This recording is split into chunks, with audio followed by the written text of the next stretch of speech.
Hello, and thank you for joining today's session. My name is Jeffrey Brooks, and I'm a professor in the history department at Johns Hopkins.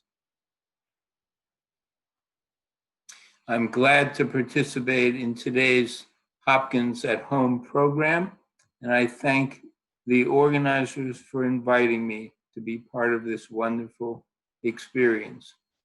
I've taught at Hopkins for 30 years, and I'm delighted to speak to former students. And whenever I get an email from a former student saying, I've read something about Russia and I remember your course, I'm delighted to get that message. So one can read a lot about Russia, but not much of it is upbeat or cheerful. And for that reason, I'm delighted to share with you my new book, Russian Culture, The Firebird and the Fox, Russian Culture under Tsars and Bolsheviks. The book covers Russia's century of cultural genius from the 1850s to the death of Stalin in 1953. This period, paradoxically, period of great creative invention, coincided with great suffering. It was a period of unimaginable suffering and of political, economic, and technological change, wartime destruction, and mass murder. Yet through it all, and this is the point of my book, works of great beauty and innovation propelled the arts forward in Russia and propelled Russia to the cutting edge of European creativity and the European imagination. So despite the hard times and barriers, great artists retained a commitment to what is beautiful and positive in the human experience. And that really is the point of my book, bring that out. So I'll speak for 45 minutes, and then you can send in a question, and I will hopefully answer it in a satisfying manner. So in the book, I stress three insights. The first is that in this remarkable period, the sphere of people involved in cultural creativity expanded like a balloon. The second point I make is that the process was not one way, top down or bottom up, but both ways, up and down the social scale. And the third point that I make is that the dynamism of this period is what makes it so unusual and productive. So I consider my book's unique contribution to the understanding of Russian culture in this period to be the fact that I stress the interconnectedness across all levels of culture. So I discuss in the book Tolstoy, Dostoevsky, Chekhov. I discuss the wonderful ballets associated with Ballet Russe, the Firebird, the Petrushka, and Rite of Spring. I write about Stravinsky and Shostakovich, as well as great modern artists such as Goncharova or Malevich. But through it all, I show that these great artists operated within a cultural ecosystem, and that ecosystem allows us to understand the process and the meaning of those works in their own time much more clearly than we have in the past. And I guess that's the most innovative aspect of my book, what makes it so unusual, I think.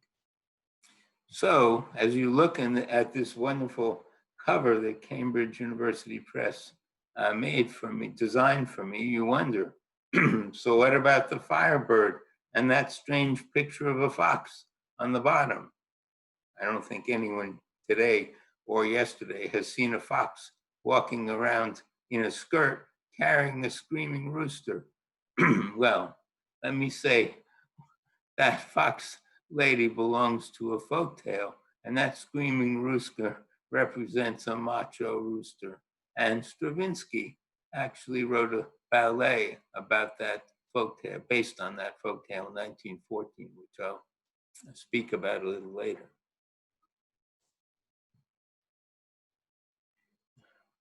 So what does the Firebird mean in Russian culture? The Firebird, as in the wonderful ballet, The Firebird by Diaghilev and Stravinsky and Fokin, who was the choreographer, Firebird represents art in a lot of ways. The transcendent power of art in defiance of circumstance and authority. And allied with the Firebird is a figure of the fool. And in Russian culture, there are two wonderful types of fools that both speak power and truth, speak truth and power to authority. And the first and the oldest is the holy fool, which long ago in Russian Orthodox tradition spoke to Tsars who were doing horrible things and told them to stop, and had some success. And the secular fool is the hero of all the stories involving the Firebird.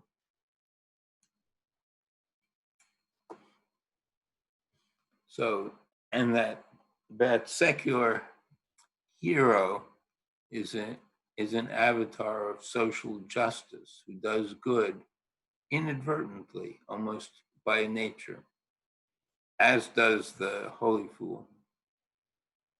So what about, let me go on. So here you see an image that tells us something about connectivity in Russian culture. The painter who painted this picture in 1896, 1897, for a cheap, not so cheap, a humor magazine. He grew up in a family of cooks who worked for the Tsar's family, so he drew on that for this picture. On our left, you can see the face of a fool, but the importance of this picture is all these common people, servants and so forth, are reading aloud together. And if you look very carefully, you see the guy who's reading and laughing, he has a bucket or a tankard, really, a huge tankard on his knee. And the book he's reading is a small book. It looks almost like a comic book. And it is, in a sense, a comic book. It represents a cheap chapbook. In that story, he's discovering something wonderful, which is going to get that fool in trouble. But the story that this illustrates is called The Little Humpback Horse. And one of the two stories that shaped the image of the Firebird. So let me say, so the Firebird is Russia's, let me just go on now. Now the Firebird is Russia's first commercialized folktale.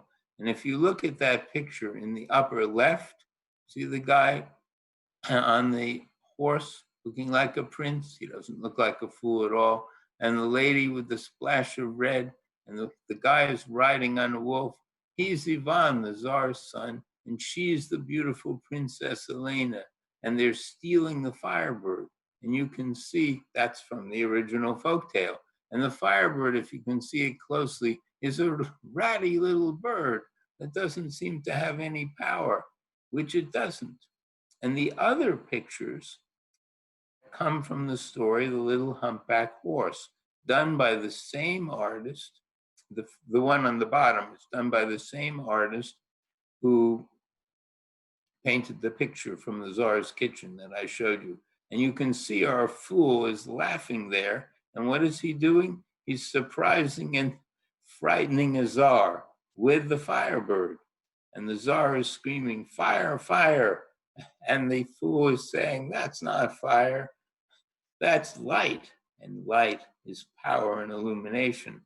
And you can see the association of the Firebird with creativity in this strange and wonderful picture on your right. by a very famous children's illustrator from the Stalin era. And there our fool is riding on a horse, not the humpback horse, but a horse that he captures to begin the story.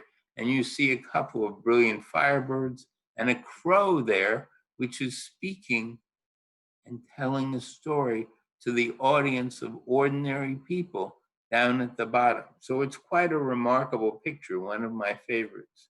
It's the frontispiece to one version of the story. And here you're wondering, so what about the fox? And I'm showing you 4 pictures of foxes. The fox is really a powerful female figure. She expresses agency. And you can see here is one picture on the top of a fox as a painter. On the bottom, you see the same folktale that I show on the cover of the book, with the fox capturing the macho rooster, taking back to feast on. And in this one, you see the fox lady seducing an old timer who's given up his wife.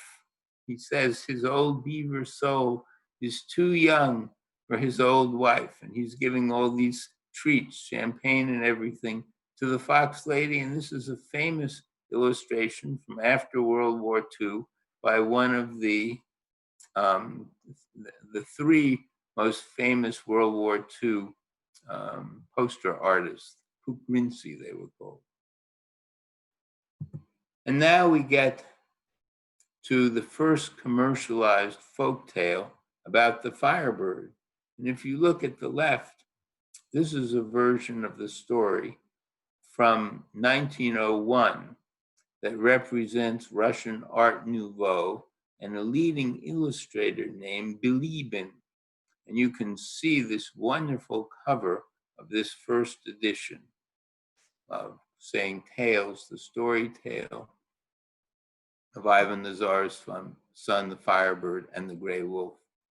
And in this picture on your right, which is so remarkable, that's the most famous picture of the Firebird. The Firebird is an explosion of light and color and creative energy. And there are Ivan the Fool, looking a little foolish, is pulling a feather from the Firebird. And that's how the story begins.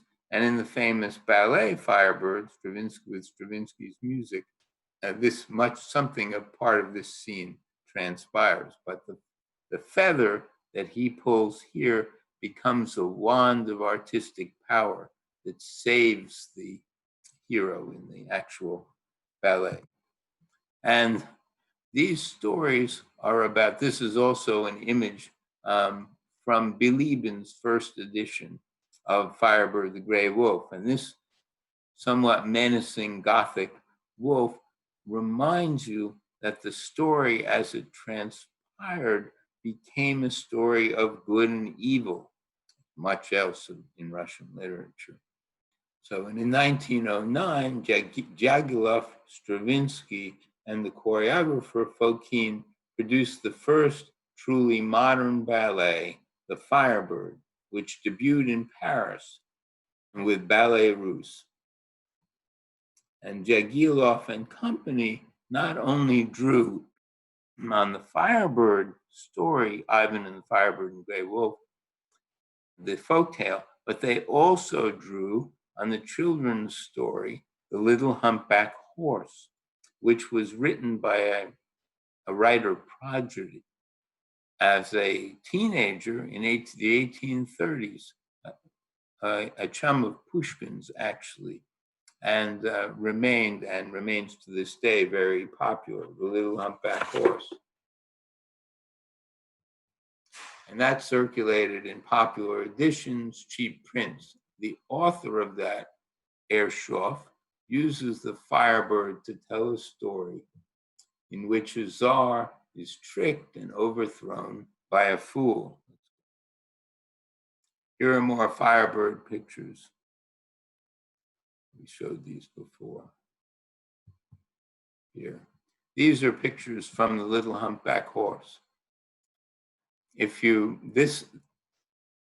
the chap who did the first picture I showed you in Tsar's kitchen, he is the one who did that picture on the upper left, our upper left. And if you look carefully, you can see that happy little humpback horse dancing. And our hero is also dancing with delight, and the crowd is joining in. So you may wonder, what is that little boy doing with the red shirt?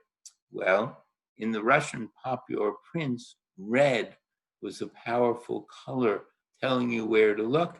And that little boy is telling you where to look when you look at this picture. Look at that wonderful little humpback horse. And here are some other versions of the humpback horse. The picture on your right shows, by the same artist, the beginning of the story where the father of the fool in the humpback horse is begging his son to go out and discover what is ravaging their fields. Of course, in the Russian story, two older brothers have already failed. And this picture on the bottom left tells this story in the form of a cheap print. And when the hero goes out to see what's ravaging the fields, he discovers that there's a mare, a magic mare who's doing it. And he jumps on her back and rides her until she begs for her freedom. And when she does that, she promises him a little magic helper. And that magic helper is the humpback horse. And she gives him two fancy horses that he can sell. If you know the ballet Firebird, you'll know that a similar scene transpires in the ballet when the hero fool, who's not much of a fool in the ballet, captures the Firebird, a beautiful ballet dancer, and she begs to be released. And when he releases her, she gives him a magic feather, a feather of power, a wand of power. And eventually, when he's overcome by an evil Tsar, Kashay the Deathless, he pulls that feather out and she comes and rescues him. So art rescues the hero. Let's go on. And the beautiful picture in the center, which has the Firebird I show on the cover, is by a moderately famous modernist artist in at the end of the 20s. All right. And the story, The Little Humpback Horse, and these are two other remarkable pictures from it. The one on the right is by the same woman who did the Firebird, Glebova. And you can see it's a lovely picture, and that's the cover of her book. She did a number of versions.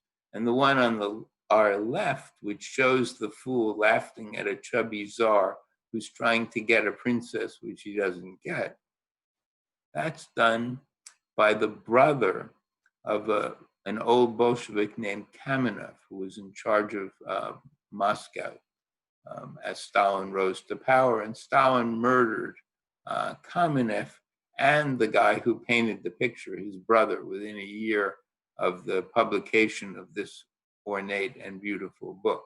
So the guy who painted it knew he was already in danger and had his laugh at ruling authority in the book. Now, let's see where we are. So, of course, fools were not only in low culture, fools were in high culture. So on your left, you see the cover of a recent edition of Idiot, the Idiot, by Dostoevsky. And I mentioned to you that I was going to show you at least one frame from a satirical version of War and Peace. And there it is. That somewhat chubby guy with his hands behind him who's laughing, that's Pierre, the hero of War and Peace. And there's a family that Tolstoy writes about.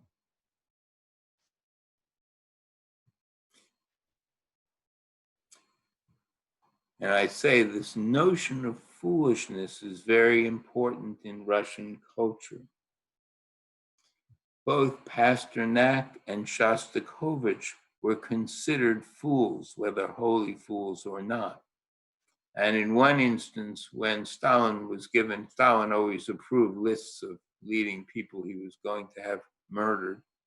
When Pasternak's name appeared on one of those lists, Stalin allegedly said, "Don't touch the cloud dweller," showing the mysterious power he attributed to creators in art. And Shostakovich also seems to have benefited from that very aura of a beautiful power. Not everyone who had that aura survived. Some very famous poets were murdered by Stalin all the same. So what about the fox?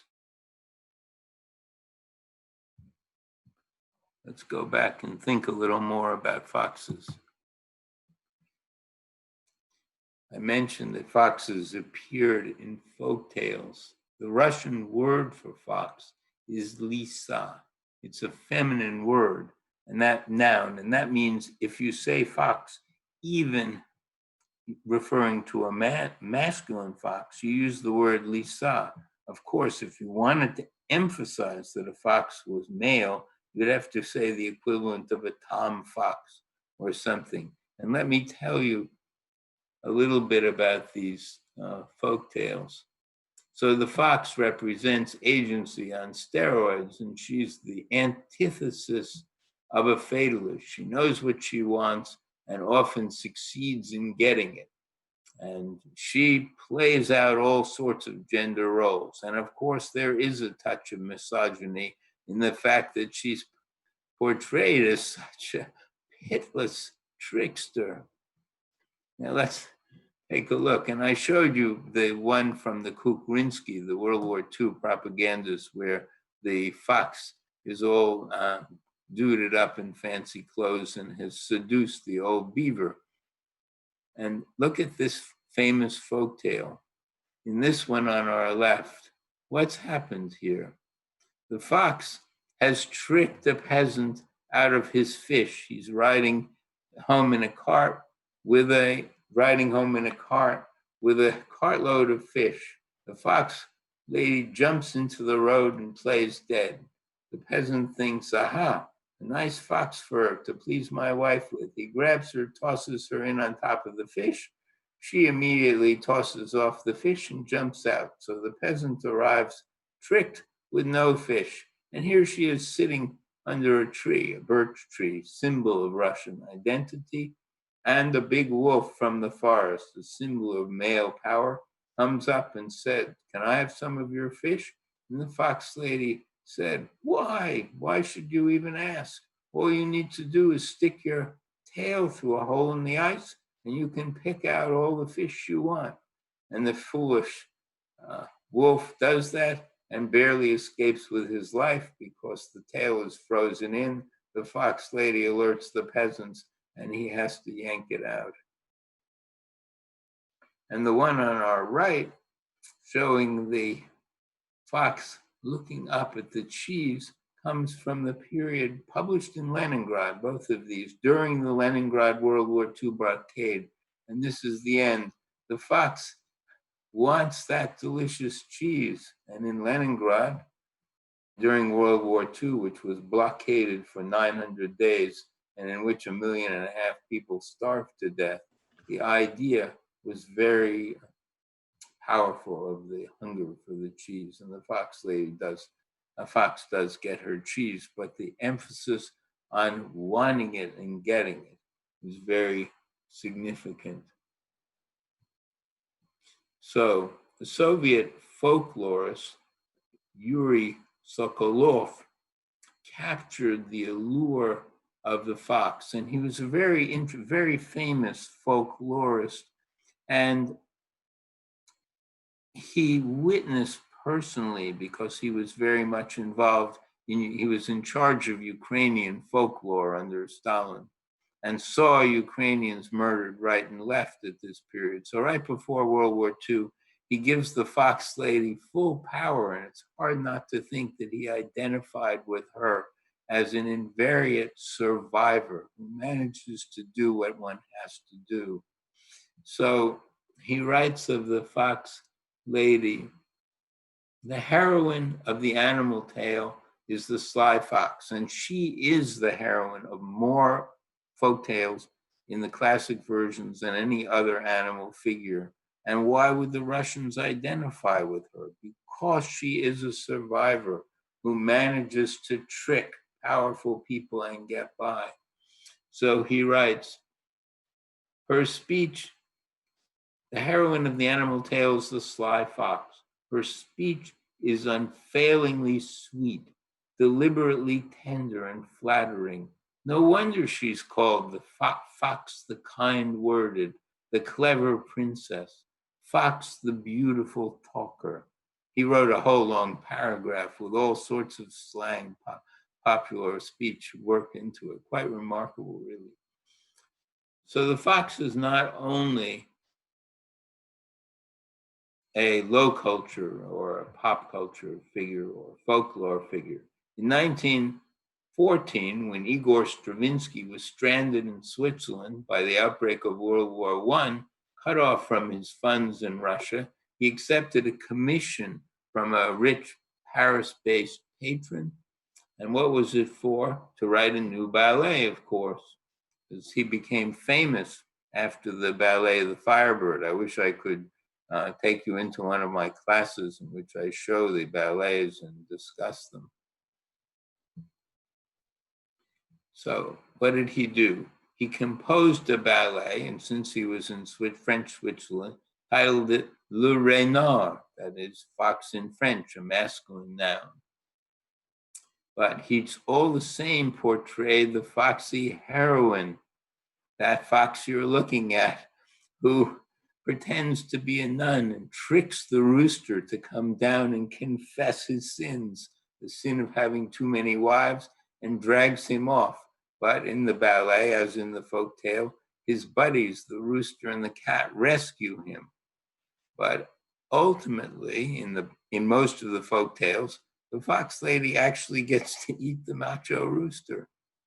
But in Stravinsky's version, as I said, no.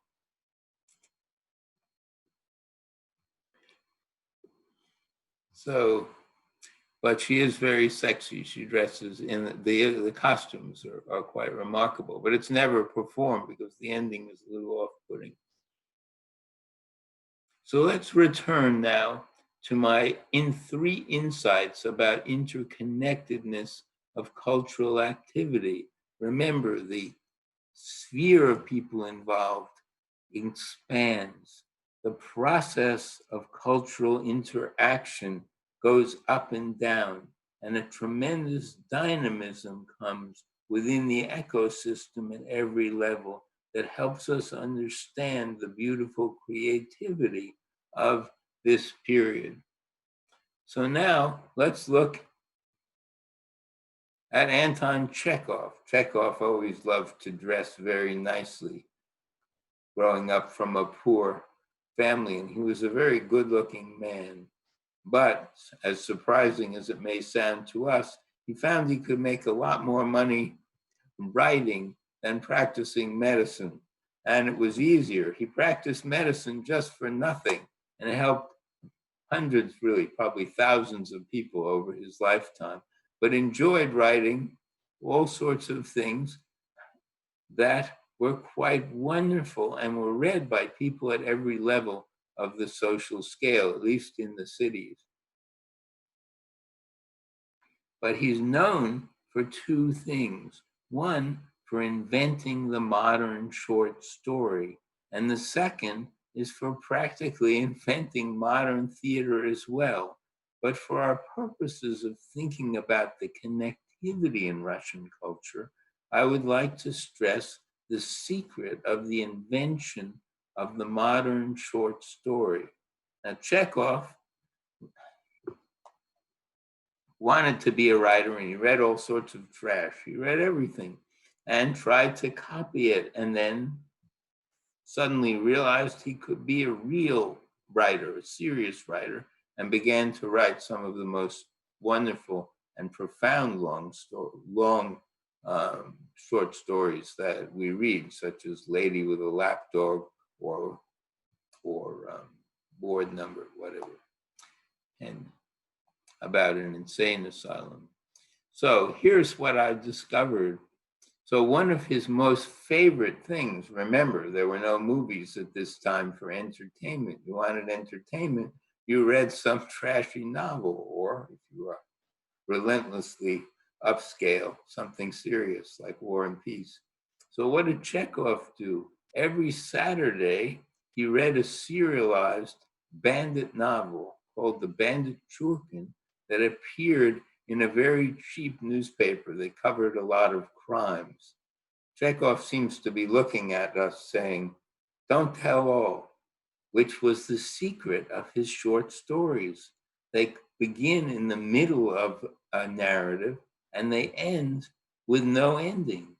And you wonder, well, what happened next? In the famous story, Lady with a Lapdog, the hero and heroine meet in Yalta. The hero likes to prey on somewhat younger women. He finds this lady who has a lapdog, seduces her, and then, to his surprise, finds he's fallen in love, and so is she. But what happens? She goes back to her old life and her husband, and you wonder, how will they ever meet again? It sounds like they plan to, they want to, but you never get the end of the story from Chekhov. He's saying, looks like he's saying, that's right.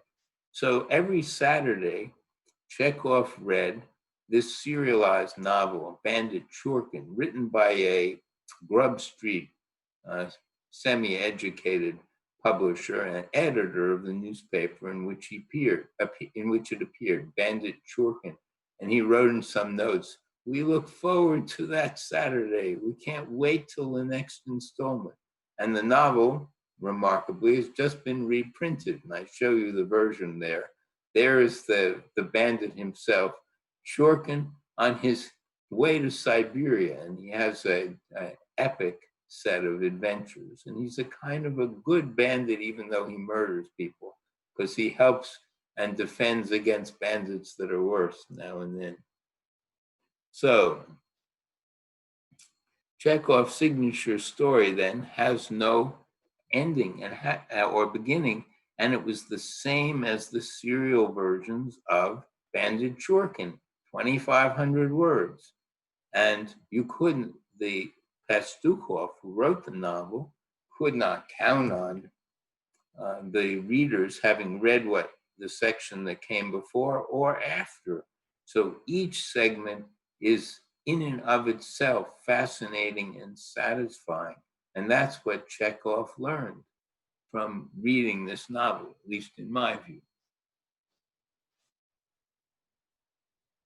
So now if you remember that picture I sent showed you of the picture I showed you of Pierre from War and Peace, satirists of the 1860s made fun of Tolstoy, Turgenev, Dostoevsky, and others, particularly Dostoevsky and Turgenev, but also Tolstoy.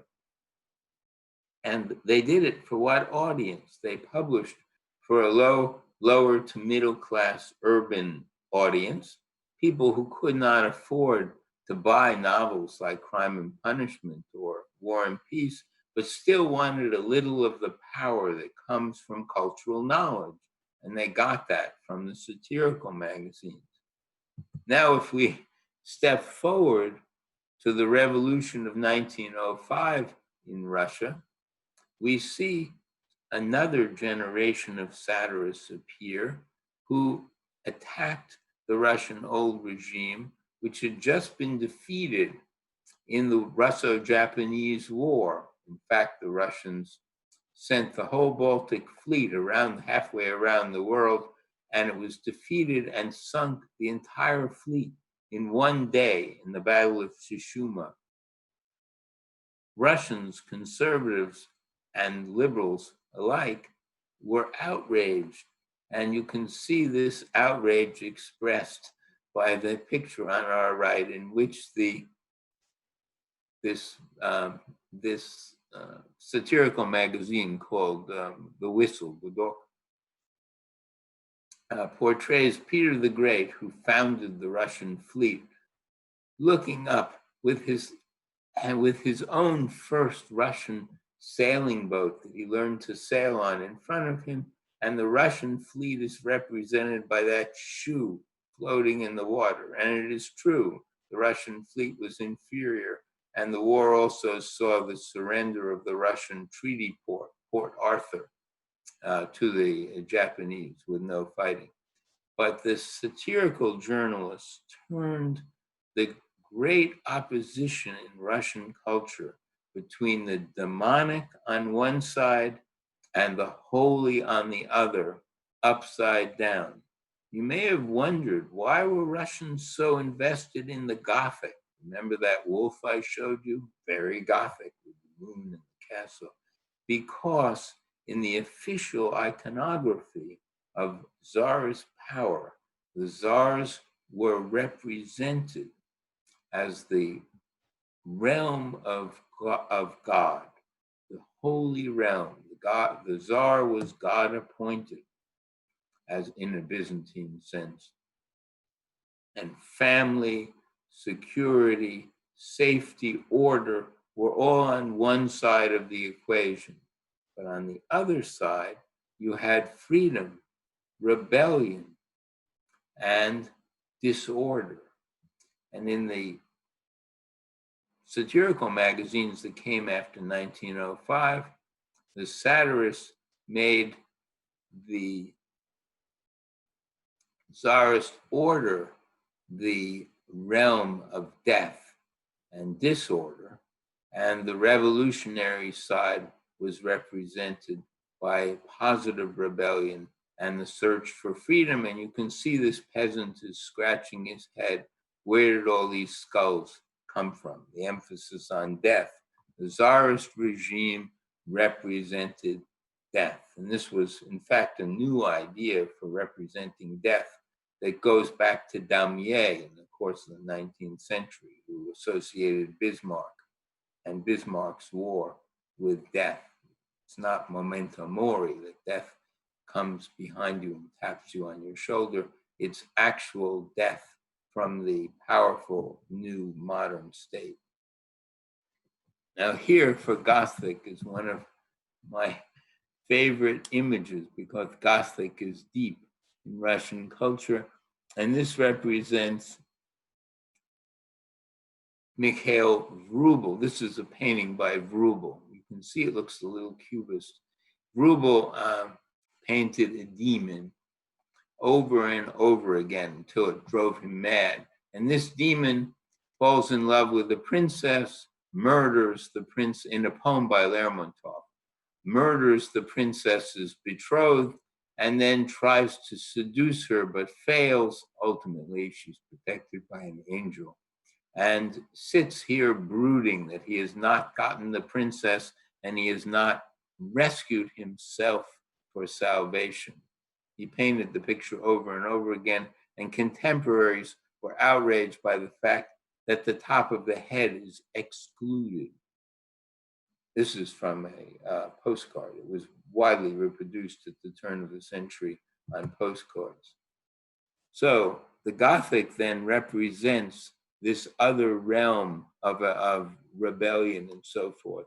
And we see here the modernism then of the 1890s was followed by the avant-garde of the 1910s. And the avant-garde followed the Gothic as well in a certain sense, or at least to a degree. So in 1912, a couple of futurist poets produced a book called A Game in Hell.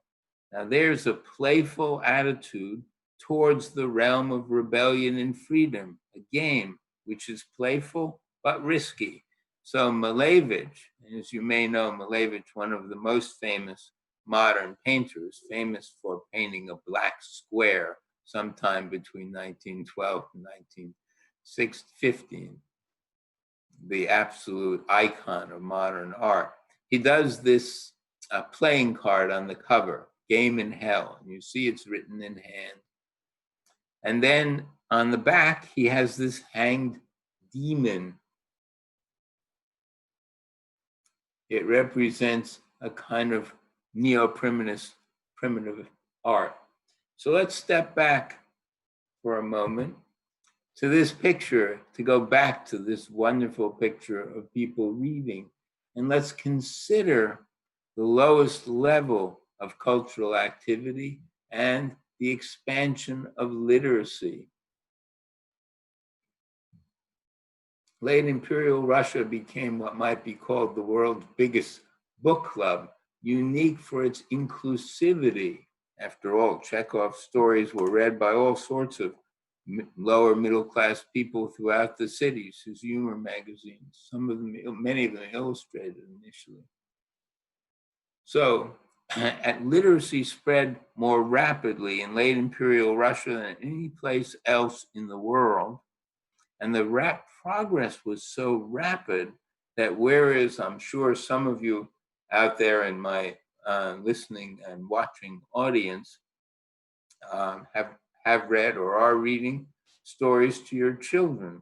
Well, in Russia, the growth of literacy was so rapid that the reverse took place. The thing that's missing from this story, as I said, is a child reading to the others, because all over Russia, children read aloud to their parents and anyone who wanted to listen.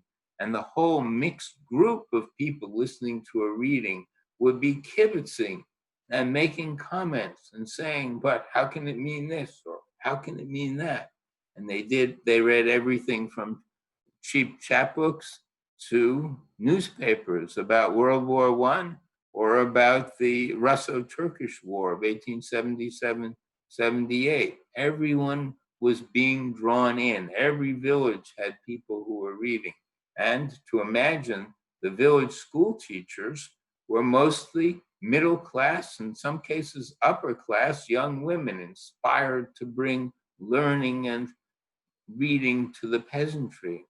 And those tough ladies represented secular culture in rural Russia, and they rivaled the clergy, because the book in the hand of the priest reading the Psalms was rivaled by entertainment reading by school teachers and then their children. Really quite remarkable, a wonderful development. So thus the mechanics of reading and the constraints of censorship combined to nurture a rich culture of irony. And I'm going to finish up talking about irony. Nowhere was irony, as you might guess, more powerful than in Soviet Russia under Stalin and later as well. And irony is of two sorts. One, the creator of the cultural object or book or whatever intends to say one thing, but means something else and trick the censors, so to speak. But the other is unintentional irony, where the readers themselves are so primed for looking for secret meaning that they find irony in a place where the author or creator did not intend it.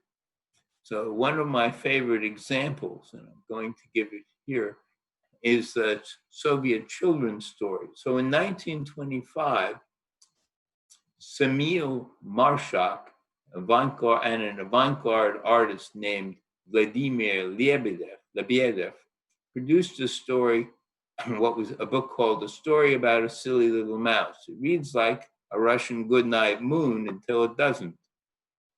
A baby mouse refuses his mama's lullaby. The mama recruits a duck, a toad, a pig, and other animals to sing in her stead. The headstrong baby rejects them all in favor of, guess what? The sweet song of a cat. Mama leaves the little mouse in the cat's care with predictably dire results. In the final lines, Marshak abruptly switches tense from past to present to heighten the surprise ending. And these are the final lines. Here comes Mama Mouse, full of dread, looks for baby in the bed. Oh, where's that silly little mouse? He's nowhere in the mousy house. How could a children's story end like that? Well, in Russia, intelligentsia loved this ending of the story, which brings in the risk and danger of living in Russia at time 1925, when intellectuals were being arrested, punished, and sent to the expanding Gulag. So let's switch. In 1936, Dmitry Shostakovich could identify with this foolish little mouse, perhaps. Remember, he was associated with foolishness, and supposed that he too might face an unhappy ending. He just completed his fourth symphony. Pravda, the last word on everything in Russia, had published an unsigned article condemning his opera Lady Macbeth of Mtsensk district. The unknown critic, whom we think was Stalin, writes, the music quacks, grunts, growls, and strangles itself in order to represent the amatory scenes as naturalistically as possible. In the ballet, the Lady Macbeth who's married to an old merchant who has no spunk sexually, falls in love with a healthy proletarian worker on the estate, and she murders her husband with poisoned mushrooms. There's a lovely scene where he sings, oh, it burns, it burns. And so what did Shostakovich do? He joined the college. He survived. He was so frightened because people crossed the street rather than walk by him. He was considered so doomed. But he survived. He did things to win back favor. And he did this, joined a colleague, Sekhanovsky, to make us, they made a movie, another movie, kids movie before, to make a movie, Silly Little Mouse, a cartoon, an animated film, and to craft in that way a rejoinder to his critics.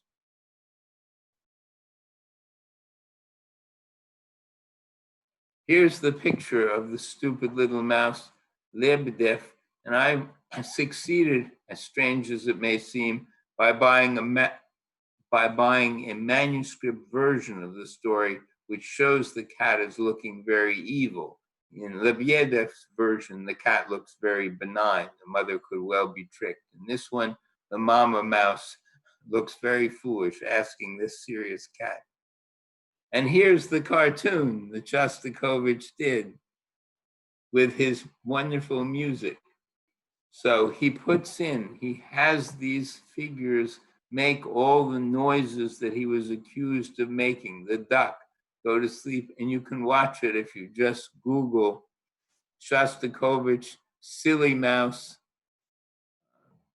Soviet cartoon. It comes right up. The music is beautiful. And this frog you see singing a lullaby to the sleeping baby sings in the voice of a famous Soviet jazz singer, Utyosov.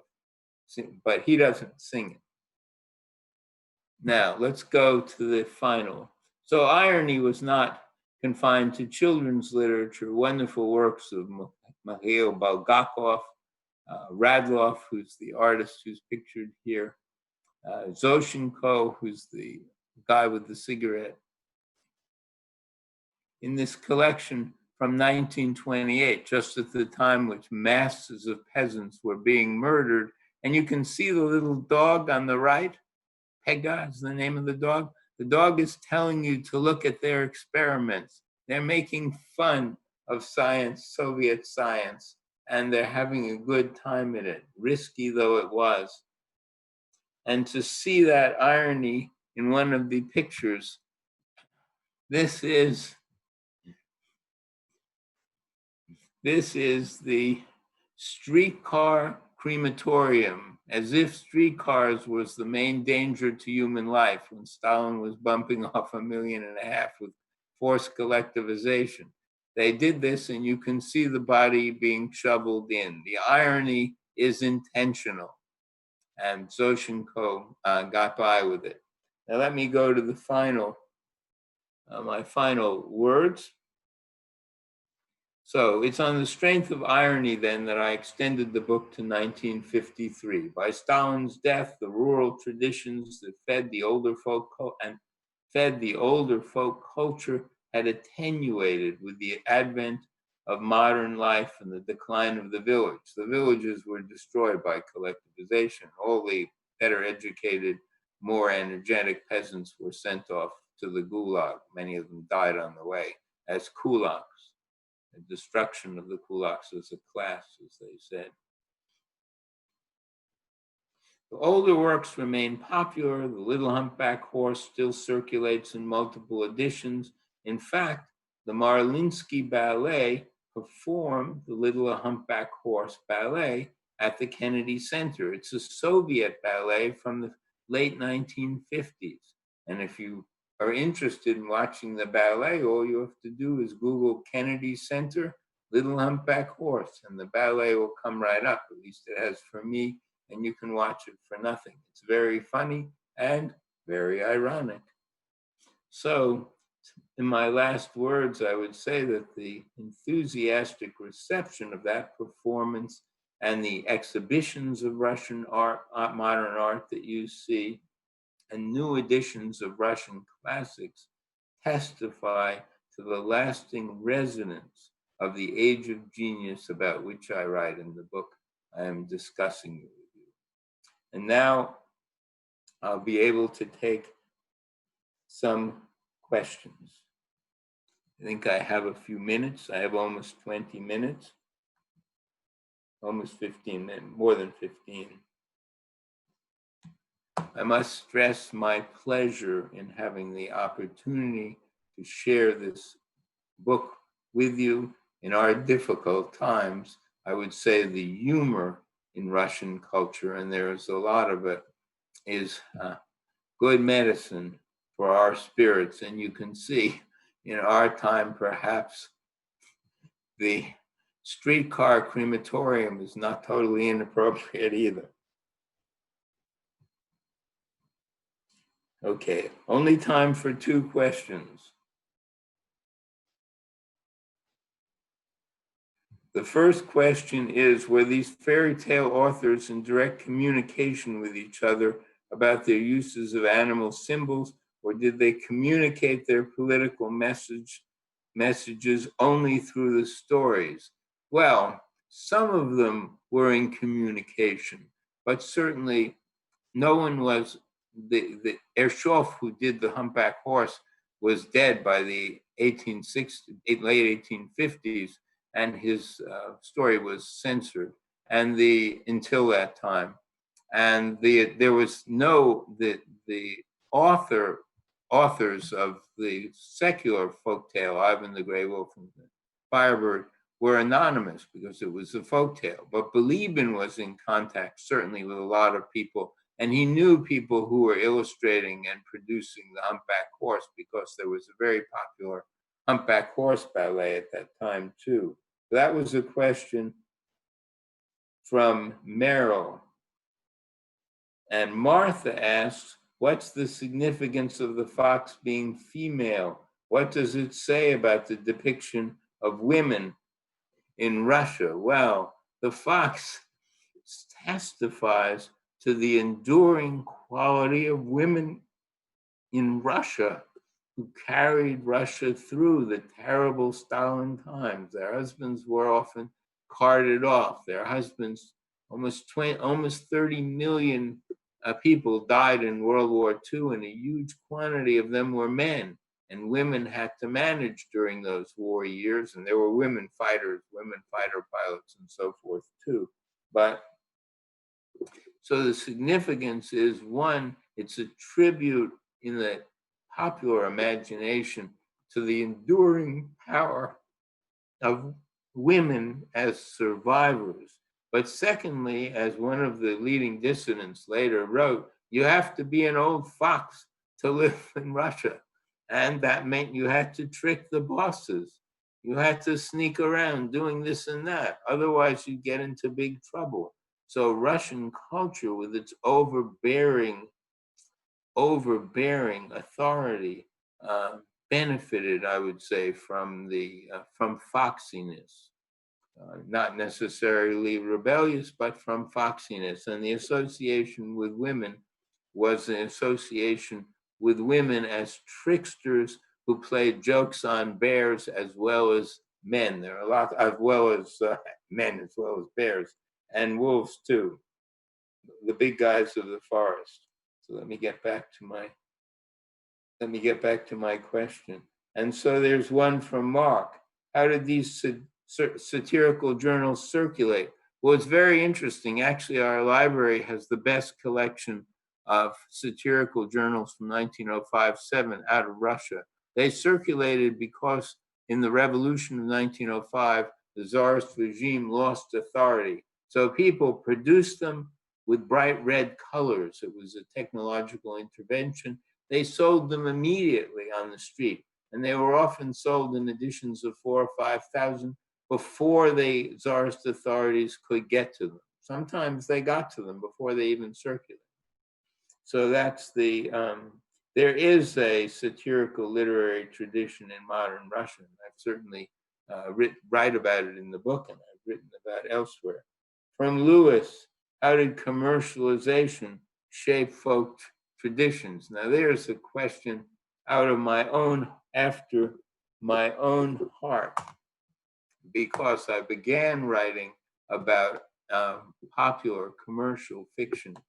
In fact, about a decade ago, because literacy expanded so rapidly after the emancipation of the serfs in 1861, lots of common semi-literate authors began to produce chapbooks for newly literate readers. And if you could remember that picture from the Tsar's kitchen, that little squiggly book the guy was holding beside the tankard, those little chapbooks sold for kopecks, and they produced them and began addressing popular demand. So initially, after the emancipation, any old story that thought could appeal to ordinary people was being published. But gradually the stories changed and the writers began to address issues of common life. So the motor of literacy in Russia was in fact reading. About a decade ago, I had the opportunity to give a lecture about literacy in Addis Ababa in Ethiopia, and I stressed that Russian people learned to read because there was no competition. It was wonderful to have your little kid be able to read some chapbook at night about heroes and firebirds and all that. And after my talk was over, the people said the problem is in Addis, people just turn on their phones. They don't have to read. They can listen to what they want. So that it was a very unique moment in creativity. And what did that have to do with Tolstoy and Dostoevsky? Those great writers realized that they couldn't address these new readers, because one of the wonders of Russian literacy was the commercial production continually adjusted to the demands and capabilities of the reading public.